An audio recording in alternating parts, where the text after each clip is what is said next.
Okay. So let's start with the premise of the thesis you're coaching, which is the crush system about relationships. And kind of, if you may give me a summary on how do you approach realtors getting more business and contrast that with kind of the standard coaching that they get, just to start with. Well, I mean, the first thing I do in a live event, or I'll go around the room and I'll ask people, we can just, so we don't use up too much time, I'll ask agents, I'll say, hey, if you and I were over at a mutual friend's house, and we were over at the shrimp table because our friend had a lot of money and threw great parties, and we were over at the shrimp table, and I looked over, you looked at me and said, who are you? And I said, I'm Joel. And you said, what do you do? And I said, oh, I'm a coach. I have a published book. I'm an author. I run all kinds of different trainings in real estate and mortgage and outside the business around my book. And per my wife, I get to travel around the country and eat good food. She doesn't think I work. And then I turn around and say to you, what do you do?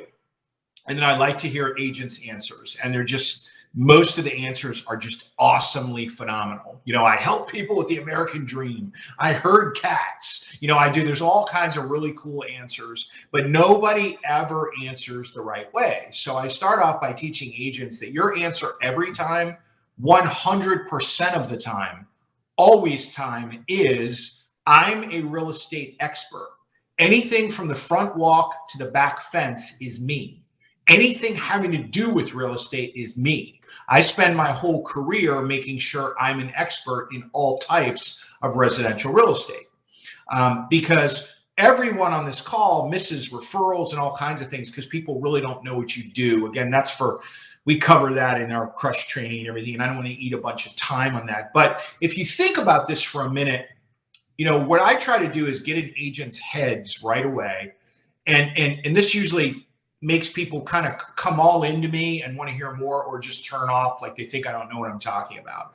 When I tell agents that your job is not to write contracts, it's not to yell at home inspectors. Your job is to find people who know people who want to buy or sell real estate, become best friends with those people, and get them to refer the people to you. Your job is to get referrals, not write contracts. If you have referrals, you'll write a lot of contracts. But if you don't have any referrals, you're not writing any contracts. You're not listing any houses. You're not selling any houses. So, one of the big things I find with agents is that they're taught very traditionally, and they're usually thinking the wrong way. And I just try to get in their head a little bit and maybe move them like 10 degrees to the right or to the left, and just get them looking at things a little differently. Your only job all day long is to get referrals. That's your only job. And if that's the only thing you thought about, you would have referrals coming out your ears. Some of the best agents in the country do not make any outbound phone calls whatsoever. They take inbound calls. Now, you can say, oh, you're full of it. You don't know what you're talking about, whatever. I do. I work with these people. I've worked with them for years. I know exactly what they do.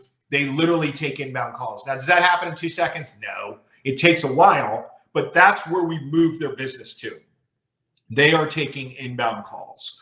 I ask agents when I'm live in a live presentation, I'll say, raise your hand if you have a listing right now where you literally would like to have the seller taken outside, tarred, feathered, and beaten.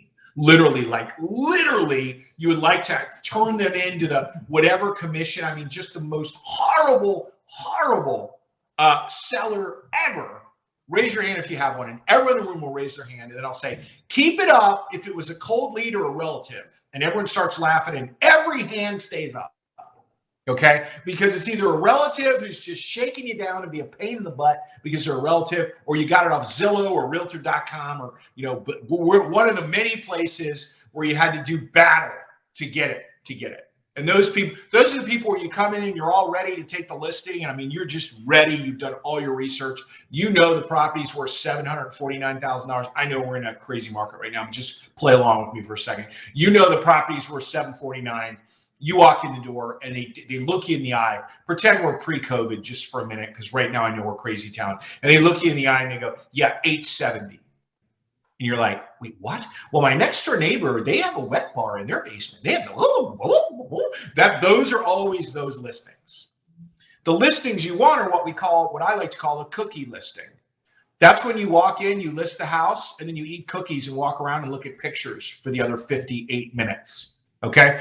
Those listings, those buyers come just like this. I'm going to need you to call, I'll pick Sandra because I can see her. She has her camera on. I'm going to need you to call Sandra Franco right now over at Franco Realty. By the way, do whatever she says. Don't question her at all. She will completely take care of you. She takes care of everyone I know. And Sandra rolls into that. She lists the house in about 8 minutes and then eats cookies and looks at pictures. Okay? And you can have a business like that, but the only way you can have it is if you have relationships, because the two greatest sales techniques, ready? Everyone should write this down because I'm like a genius. That's why Bill's friends with me. So I don't know if you all know this, but Bill's extremely smart. Okay? Captain of the debate team at USC. Don't debate him. Okay? Here's the two best sales techniques. Ready? It's very complicated. Get ready to write it down. Guilt and sympathy. Okay? But you can't have either one of them without a relationship because they're emotions. Okay? So if there's no relationship, there will be no guilt. No one will feel guilty that you didn't help them buy their house or you didn't list their house. No one will be sympathetic to you having the commission because there's no relationship.